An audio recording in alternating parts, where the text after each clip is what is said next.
بسم اللہ الرحمن الرحیم۔ مسئلہ آپ حضرات کے سامنے اہم مسئلہ ہے، بیان کرنا ہے، اور وہ یہ ہے کہ دوران ڈیوٹی فارغ اوقات میں کیا آدمی ذکر اذکار اور تلاوت یا ذاتی کوئی کام کر سکتا ہے یا نہیں کر سکتا؟ یہ مسئلہ بھی عام طور پر پوچھا جاتا ہے۔ اس کا جواب یہ ہے کہ دوران ڈیوٹی فارغ اوقات جو ہوتے ہیں ان میں فضول بیٹھنے سے آدمی تلاوت ذکر اذکار یہ کرتا رہے تو یہ صرف درستی نہیں بلکہ ایک افضل طریقہ ہے۔ ظاہر بات ہے فضول اوقات یعنی فارغ اوقات ہیں، اس میں فضول بیٹھ رہا ہے، وقت ضائع کر رہا ہے، تو یہ تو بری بات ہے نا۔ تو اس کے بجائے آدمی کون سا جو ہے اس کا پیٹرول خرچ ہوتا ہے یا کوئی ایسا معاملہ ہے تو وہ ذکر اذکار وغیرہ یہ کرتا رہے، تلاوت کرتا رہے۔ اچھا، اسی طرح جب دفتری اور منصبی فرائض میں کوئی کوتاہی کر کے یا ادھورا چھوڑ کر یہ کوئی اس طرح کے پھر اگر معاملہ جو ہے کر کے وہ پھر اگر ذکر اذکار میں ان چیزوں میں مصروف ہوتا ہے تو لازماً پھر یہ جائز نہیں ہے، کیونکہ جس چیز کی تنخواہ لے رہا ہے جو فرائض منصبی ہیں ان میں کوتاہی کر رہا ہے، تو ان میں کوتاہی کر کے اگر تلاوت بھی کر رہا ہے ناجائز ہے، ذکر اذکار بھی کر رہا ہے ناجائز ہے، لیکن فارغ اوقات کا معاملہ اور ہے۔ اسی طرح دیانتداری جو ہے اس کے ساتھ اگر کوئی آدمی اپنے جو سپرد امور ہیں، فرائض ہیں، ان کو اچھی طریقے سے انجام دے رہا ہے اور انجام دیتے ہوئے وقت بچ جاتا ہے اس کے پاس، تو کمپنی کے مالک کی طرف سے اس کو اجازت بھی ہے، اور یا پھر ادارے کا جو مجاز اتھارٹی ہے اس کی طرف سے اس کو اجازت بھی ہے، صراحتاً اجازت ہے کھلم کھلا، یا دلالتاً مطلب ہے اس کی عادت یا ماحول سے یہ بات پتہ چل رہی ہے کہ خالی اوقات میں اگر کوئی آدمی ذاتی کام بیٹھ کے کرنا چاہتا ہے تو اس کے لیے کوئی حرج نہیں ہے، کیونکہ وہ اپنے جو فرائض منصبی ہے وہ پورے طریقے سے ان کو نبھا رہا ہے، انجام دے رہا ہے، تو پھر ایسی صورت میں درست ہے کہ وہ اپنے ذاتی کام بھی ایسے موقع پر کر سکتا ہے۔ ہاں، اس میں بہتر یہ ہے کہ آدمی مجاز اتھارٹی سے اس کی اجازت بھی لے لیا کرے یا لی ہو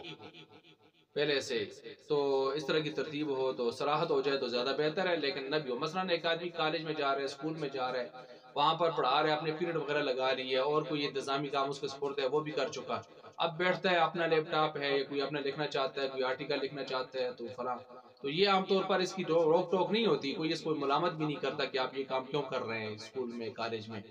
تو ماحولی ترتیب بھی ایسی ہوتی ہے، تو لہٰذا یہ منع نہیں ہے۔ تاہم اگر سرکاری اداروں سے باہر گھنٹوں باہر جا کر اپنے ذاتی کام نبھاتا رہے تو ظاہر بات ہے یہ ٹھیک نہیں ہے، یہ غلط طریقہ ہے۔ وجہ یہ ہے کہ آپ دیکھتے ہیں نا کہ کوئی آدمی اگر اس نے 4 گھنٹے پڑھایا، بیٹھا رہا، اپنا کام کرتا رہا، لیکن چند منٹوں کے لیے باہر نکلا تو اچانک سے چھاپا پڑ گیا، کوئی ڈائریکٹر آ گیا یا سیکٹری یا کوئی بھی ایسا آدمی آ گیا، اس نے آ کے موقع پر اس کو حاضر نہ پایا، اگرچہ وہ کہنے والے کہیں گے جی ابھی تک تو ادھر ہی تھے، 4 گھنٹے انہوں نے یہاں کام کیا، ابھی باہر گئے، لیکن اگر وہ کہے میں نے جب موقع پر اس کو نہیں دیکھا، نہیں پایا، تو میں اس کو غیر حاضر شمار کر کے سسپینڈ کرتا ہوں، اس کو ڈسمس کرتا ہوں، معطل کرتا ہوں، تو اس کو یہ حق حاصل ہوتا ہے کہ وہ اس طرح کی کارروائی کرے۔ تو یہ کارروائی کرنا یا کم از کم ایکسپلینیشن اس کی کال ہوتی ہے وغیرہ، تو یہ کیوں ہوتی ہے؟ اس وجہ سے کہ یہ ادارے سے باہر جا کے اپنا کام جو ہے اگرچہ 10-15 منٹوں کے لیے گیا تھا، لیکن کارروائی کبھی کبھی انسان کی جو ہے وہ اس طرح کی ترتیب اس کے مقدر میں آئی ہو تو اس کے خلاف ہو جاتی ہے، تو اس کا مطلب پھر یہی ہوا۔ اچھا، اسی طرح بعض اہل علم نے یہاں پر ایک اور انداز میں اس مسئلے کو پیش کیا ہے، اگرچہ تعبیر ایک ہی بنتی ہے، وہ کہتے ہیں کہ اگر اجیر خاص اور اجیر عام کا معاملہ پیش کیا کہ اگر یہ شخص جو ملازمت کر رہا ہے صرف کام کے اعتبار سے ملازمت کر رہا ہے اور کام مکمل ہونے پر پھر جو ہے اس کو جو ہے ذاتی کام کرنا اس کے لیے پھر یا تفریح وغیرہ سلسلے درست ہوتے ہیں، کیونکہ اصل میں یہ کام کے اعتبار سے اس میں ملازمت لی ہے، اور اگر اس نے جو ہے کام کے اعتبار سے نہیں بلکہ وقت کے اعتبار سے لی ہے تو پھر اس اعتبار سے معاملہ یہ ہوگا کہ ملازمت اگر وقت کی ہے یعنی اس نے وقت کی تنخواہ لے رہا ہے تو پھر ایسی صورت میں ظاہر بات ہے وہ سارا وقت اس کو ادارے کو دینا ہوتا ہے، اس میں اپنا ذاتی کام نہیں کر سکتا، لیکن عام طور پر یہ ہوتا ہے کہ چاہے وہ ملازمت وقت کے اعتبار سے کر رہا ہو یا کام کے اعتبار سے کر رہا ہو، دونوں کے اعتبار سے کر رہا ہو، تو دونوں صورتوں میں مسئلہ یہ ہوتا ہے کہ اس کو چونکہ عام طور پر یہ ہوتا ہے کہ فراز منصبی اگر وہ اپنے پورے کر رہا ہے صحیح طریقے سے، اپنی ڈیوٹی صحیح سے انجام دے رہا ہے، فارغ وقت ہے، تو فارغ وقت کے اندر اس کو نہیں پوچھا جاتا کہ آپ جو ہے یہ فلاں کام اپنا کیوں کر رہے ہو اس ادارے کے اندر. تو اس لیے میں نے کہا عرف کی وجہ سے اس کی گنجائش ہوتی ہے کہ وہ اپنا ذاتی کام بھی کر سکے.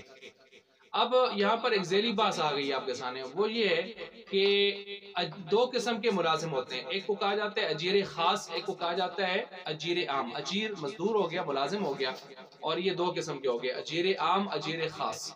اجیر خاص وہ ہوتا ہے جو وقت کی بنیاد پر کام کرتا ہے، کہ آپ نے اتنا وقت یہاں پر دینا ہے، 5 گھنٹے 8 گھنٹے دینے ہیں، جس کو کہتے ہیں ٹائم بیسڈ. تو ٹائم کی بنیاد پر، وقت کی بنیاد پر وہ کام کر رہا ہوتا ہے، تو ظاہر بات ہے یہ مقررہ وقت تک وہاں پر حاضر رہے گا اور پابندی کرے گا اس کی، اور تب جا کے اس کی تنخواہ کیا ہوگی، حلال ہوگی. اور دوسرا وہ ہوتا ہے کہ جو اجیر عام ہوتا ہے. اجیر عام کا مطلب یہ ہے کہ وہ ورک بیسڈ کے اوپر ہوتا ہے، یعنی کام کی بنیاد پر ہوتا ہے کہ آپ نے یہ کام کرنا ہے. اب کام وہ گھنٹے میں کر لے یا 5 گھنٹوں میں کرے، اور اس کو اپنی جو ہے وہ استطاعت ہوتی ہے. تو ظاہر بات ہے جب وہ کام مکمل کرتا ہے پھر وہ پیسوں کا کیا ہوتا ہے، حقدار ہوتا ہے. اب اجیر خاص سارا وقت جو ہے وہ اپنا فرائض پر لگائے گا. ہاں ڈیوٹی میں اگر خلل جو ہے وہ نہ ڈالے کسی قسم کا، اور ڈیوٹی اپنی مکمل کر کے وقت کی بنیاد پر ہی بے شک وہ تنخواہ لے رہا ہے، لیکن ڈیوٹی مکمل کر کے اگر وہ اس ادارے کے اندر ہی اپنا کوئی ذاتی کام کرنا چاہتا ہے، تو میں نے کہا عام عرف اور عادت کے مطابق ہمارے اداروں کی وہ بالکل کر سکتا ہے، کوئی حرج کی بات نہیں ہے. لیکن وہ وقت، وہ کام وہی ادارے کے اندر ہی اپنا کرے گا، لیکن اپنے فرائض منصبی ان کاموں میں کسی قسم کا کوئی خلل نہ آنے پائے، تب جا کے یہ ٹھیک ہوگا.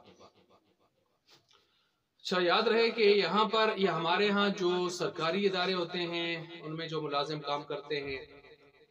خاص کر ایجوکیشن کے ادارے یا اس طرح کے، ان میں یا پرائیویٹ اداروں میں بھی جو لوگ کام کرتے ہیں، تو یہ زیادہ تر جو ہوتے ہیں اجیر خاص یعنی وقت کے پابند ہوتے ہیں. چنانچہ وقت کی پابندی اس قدر ہوتی ہے کہ میں نے عرض کیا کہ اگر کچھ منٹ بھی اگر وہ ادارے سے غیر حاضر پائے گئے تو ان کو ڈسمس کر دیا جاتا ہے، اور جو ہے نوکری ان کی معطل کر دی جاتی ہے.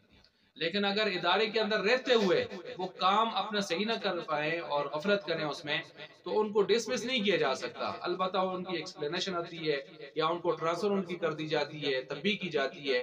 لیکن ان کو ڈسمس نہیں کیا جا سکتا، کیونکہ ادارے کے اندر جب وہ وقت کی پابندی کر رہے ہیں تو کام میں اگرچہ غفلت کر رہے ہیں تو ان کو اور طریقوں سے سزا دی جاتی ہے. لیکن اگر ادارے سے ہی غائب پائے گئے تو پھر ایسی صورت میں ان کو ڈسمس کیا جاتا ہے. تو مطلب یہ ہے کہ یہ اجیرے خاص ہوتے ہیں، وقت کے اصل میں پابند ہوتے ہیں. لیکن وقت کے پابند ہونے کا یہ مطلب نہیں ہے کہ کوئی آدمی آ کے ادارے میں بیٹھ جائے اور اپنے کام کوئی نہ کرے، کہ میں صرف وقت کا پابند ہوں اور جو ہے میں کام کا پابند نہیں ہوں، تو پھر بھی اس کی تنخواہ حلال نہیں ہو سکتی جب تک کہ وہ دونوں کام یعنی وقت کی پابندی بھی کرے اور اپنے فرائض منصبی بھی پورے کرے کہ جن کی تنخواہ لے رہا ہے. تو اس وجہ سے اسی طرح یہ جو ٹھیکیدار ہوتے ہیں، ٹھیکے والے کام لیتے ہیں، تو یہ اجیر عام ہوتے ہیں عام طور پر. ان کو تو ٹھیکے میں اپنا کام پورا کرنا ہوتا ہے،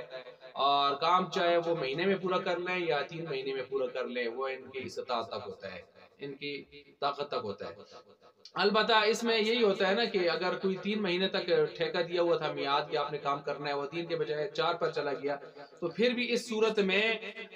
اس کو وعدہ خلافی صرف ہوگی اگر اس نے غفلت کی تھی. لیکن یہ نہیں کہ 4 مہینے پر جانے پر جو ایسے ہی کہا جائے گا کہ اب آپ کو پورے پیسے نہیں ملیں گے کیونکہ آپ نے 3 مہینے کے اندر کام مکمل نہیں کیا. یہ ظلم ہوگا، زیادتی ہوگی. اس کو اجرت، اس کا معاوضہ پھر بھی پورا ہی اس کو ملتا ہے. المختصر بات یہی ہو گئی کہ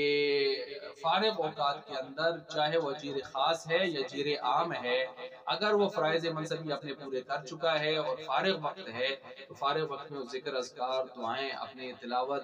اور ذاتی کام ادارے کے اندر جب وہ ادارے کے اندر رہنے کا پابند ہے وقت کا، تو ادارے کے اندر ذاتی کام بھی وہ کر سکتا ہے جب اپنے باقی فرائض منصبی سارے صحیح طریقے سے ادا کر چکا ہو یا ادا کر رہا ہو.